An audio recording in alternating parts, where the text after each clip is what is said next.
माणिकराव कोकाटेंच्या अटकेसाठी नाशिक पोलिसांचं पथक थोड्याच वेळात मुंबईला रवाना होणार।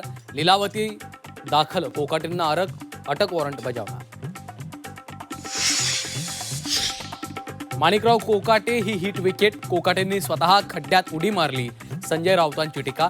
कोकाटेंना वाचवण्याचा प्रयत्न होत असल्याचाही राऊतांचा आरोप।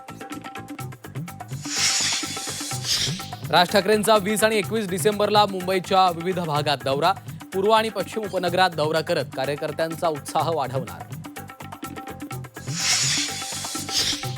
शिवसेना ठाकरे पक्ष आणि मनसेचं जागा वाटपाचं घोडं 15 जागांवर अडलं। मराठी बहुल मतदारसंघ बालेकिल्ल्यांसाठी मनसे ठाम असल्याची माहिती। नेत्यांच्या बैठकीत तोडगा न निघाल्यास ठाकरे बंधू तिढा सोडवणार।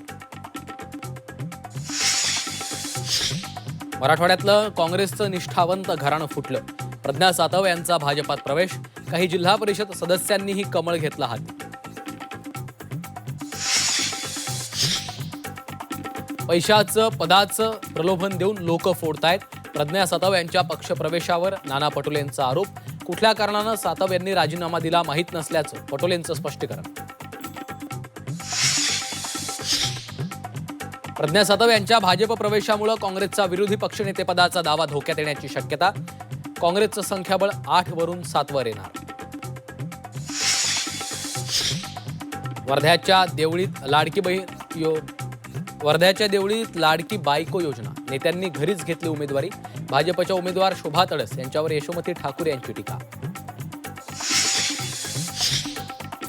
यवतमाळमध्ये रेती तस्करांकडनं पोलीस पथकावर गोळीबार, सर्व आरोपी फरार, पोलिसांकडनं आरोपींचा शोध सुरू।